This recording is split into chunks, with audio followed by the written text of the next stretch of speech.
Hi, so hello. I think I look a bit like Bill Hicks today, but I'm not sure if that's just me being pretentious or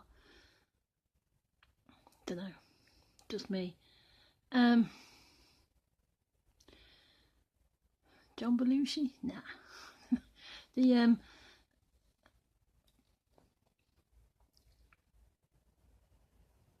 New Year happened. Happy New Year, everybody. Happy New Year, subscribers and new subscribers. Happy New Year, everybody else that comes along. I say happy. It's a bit hit and miss this world at the moment, isn't it? People chanting in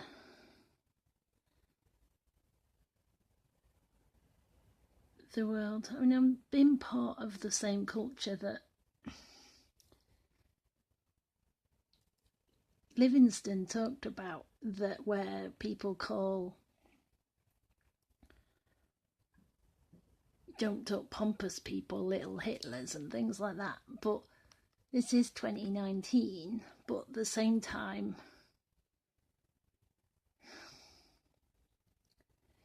calling out harmful stuff that has the appearance of fascism is important, but at the same time, it's like an invert kind of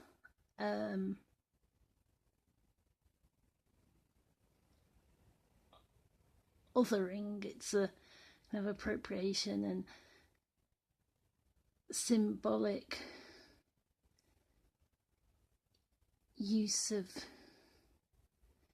Jewish suffering in a way that makes, and the suffering of disabled people and queer people who were also, and other religious minorities and groups that were killed and attacked during the Holocaust and the Nazi regime in general, and other fascists, and also the Russians were no better. But things, and we've got long histories of being part of anti-Semitism ourselves in the UK. The thing about money laundering was whatever that was being forced into banking was part of discriminatory laws, and that wasn't everybody. And that was like, it's also the good immigrant thing, where people have to triple excel, and then we turn it into conspiracy theories like we do, because it's so useful doing it that way, because whatever people do, we can find a way to slap them down. And the use of the specific World War II context constantly as a reference point for battles between good and evil does the same thing. It deflects and transfers all the questionable and harmful behaviours and patterns of behaviour that we equally own. Galton, the best, not the best, there is no such thing as a best eugenist, but Galton was British. Toby Young and this Cummings guy, neither poet or camp actor, beautiful other people named Cummings, I think. But there's this guy, he's behind the Brexit one, and got played by Cumberbatch, which I haven't seen. And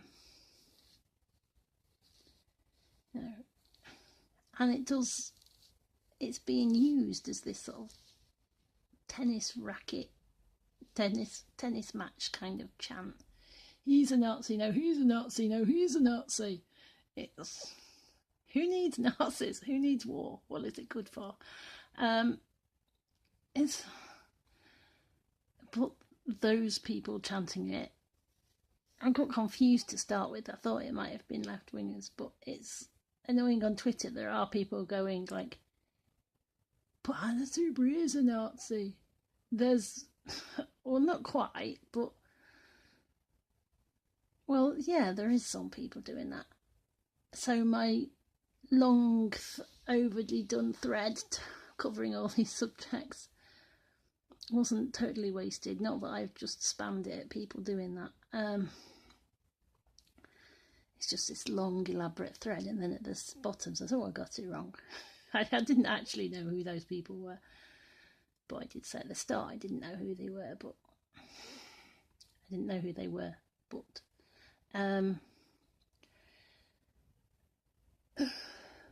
but the fact that they were far right from it, and calling it knuckle dragging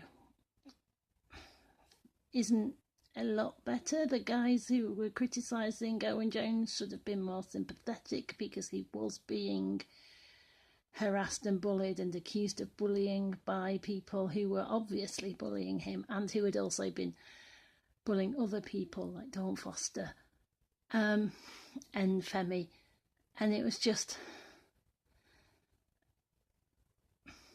But none of those were trying to allow themselves to be bullied, nor being kind of crushed. But they were being... But it shakes you, takes something out of you. It was an attack. So people aren't always their kindest, best self under attack. The problem is that people like Toby Young and its Cummings guy and Gove and that Donor and Farage and all of that, they characterise the vulnerable as grunts, as genetically inferior. And there's a long history of that in the UK and in America. And the ideas that inspired Hitler were not alien to this country or any other at that time. It's just, well, his ambition was what most people were up in arms about, just how ruthlessly maybe efficient he was. It's like German stereotype is all about the main actual problem we had with Germany, given if it wasn't about... And I feel bad, I kind of said that to some months ago.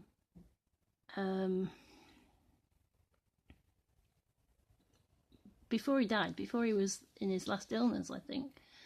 But I still feel bad.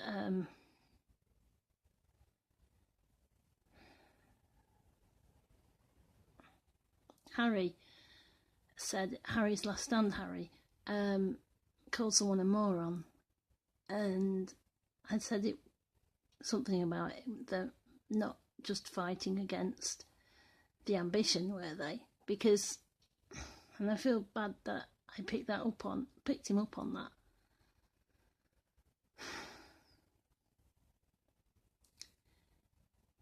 In general, that is something I am passionate about. And I'm kind of...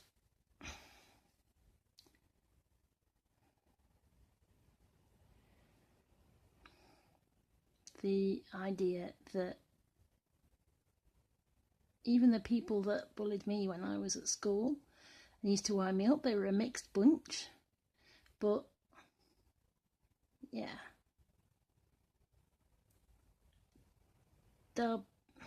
Derbyshire, it's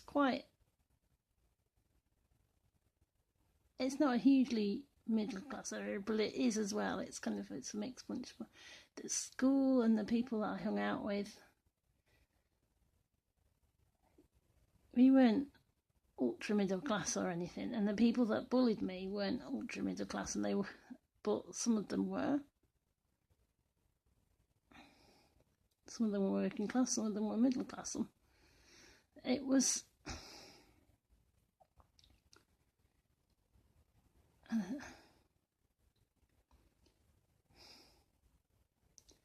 but I'm not going to turn around and make eugenist assumptions or attacks on them, because they're just... partly it's lightning finding somewhere to strike, and it's cultural kinds of attitudes that infect people, like a germ of the idea that... it's also a bit like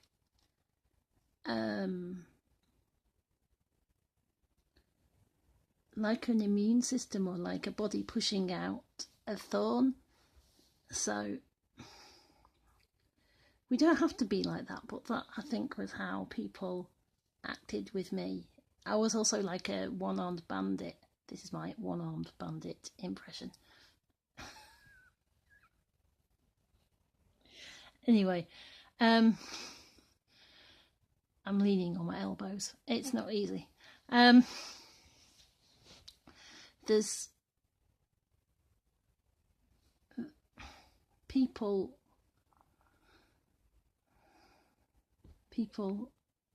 think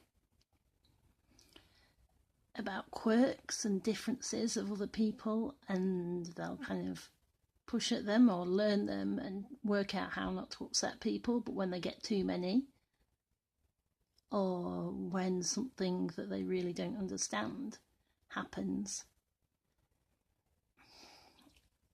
that makes them nervous and they don't understand it, and they're kids and they're not helped to see it differently, tend to just... there's like this instinctive ostracism,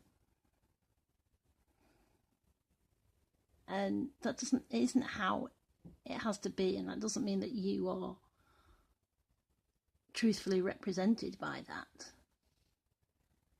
but it doesn't make them awful either. And the whole problem with politics, most kinds of things seem to be that kind of instinct writ large. It's like too much, and certainly that's the kind of... it's like pain, or it doesn't justify it, but... and everybody has a choice, but it's like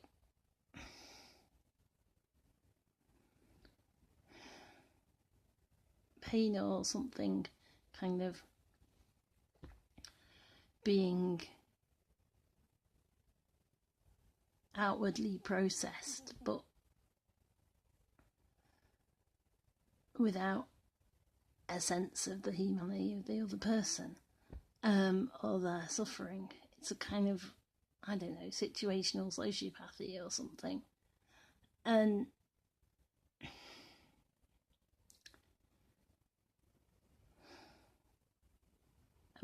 people regularly switch off their empathy for other people at particular moments, depending on their mood or how stressed they are, or whether they think someone deserves it or not.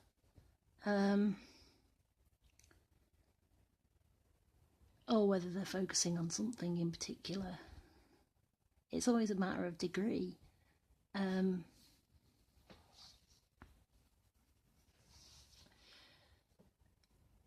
Yeah, but there's this set of language that's dehumanizing, in which all the prejudices kind of map onto them, and like both the Nazi regime and eugenics style legislation or prototype legislation in the US and the US and Britain and England and Blair. Can't even manage words, frame the right language about my own country, and I know it My brain's just not working today. The United Kingdom and Northern Ireland. Where is it? The British Isles on. Anyway, then there was the UK. Pardon me if I'm getting all this wrong. Brain fried constantly.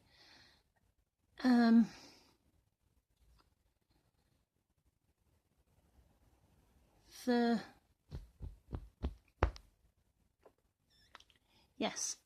So all these people, they make,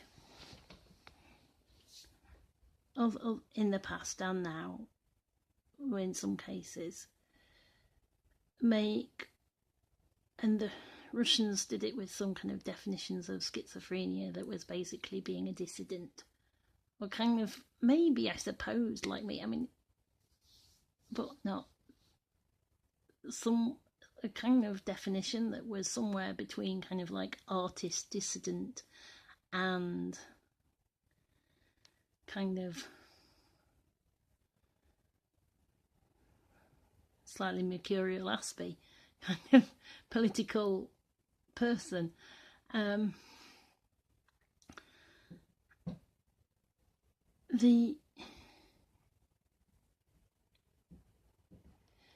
Like me and my son, I think there's a chance that I might be on the right road to diagnosis with the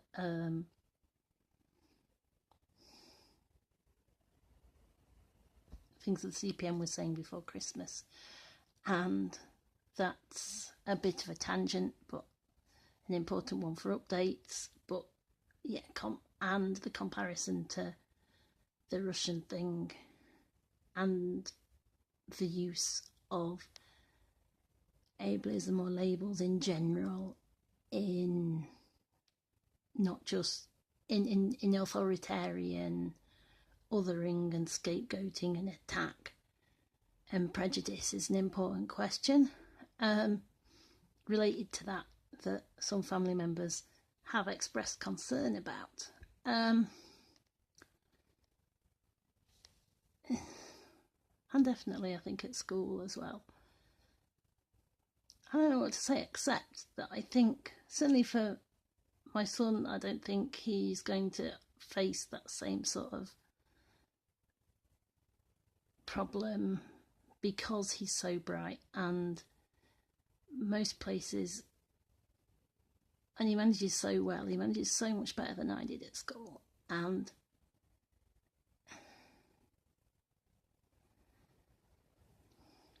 I can't see him, he's going to be an asset to people.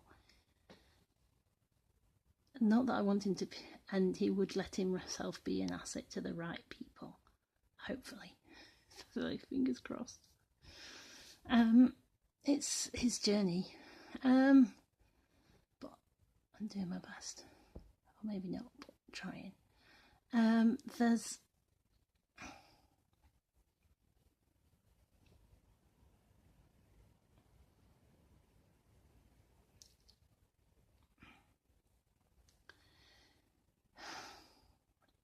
it's just part of this journey that I've been on for most of my life. The frustrations of being kept at arm's length from mainstream community and struggling in myself to access it and not having the platform in which to carve myself a space that works. And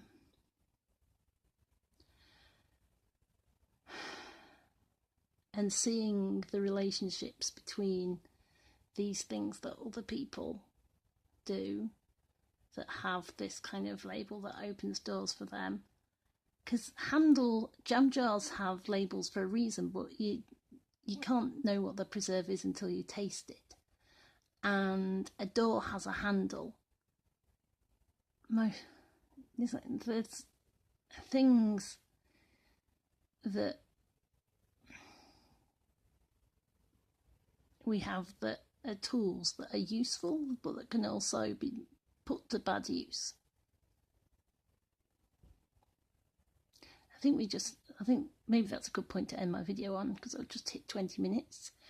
There are tools that we use in this world. They are our words, and they are incredibly powerful tools.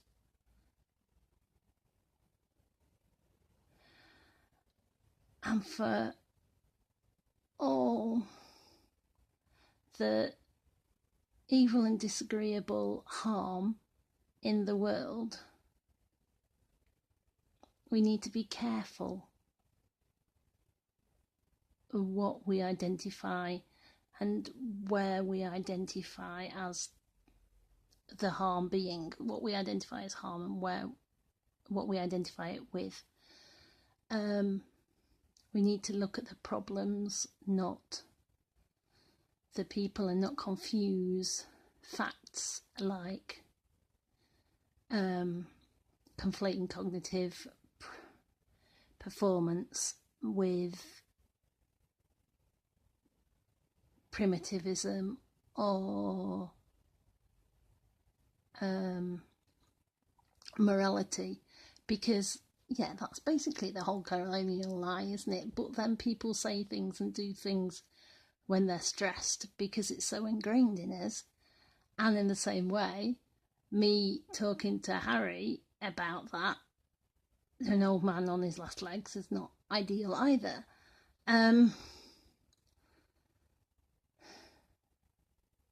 Yeah, words have power, folks. That's for good and ill. Be excellent to each other and party on.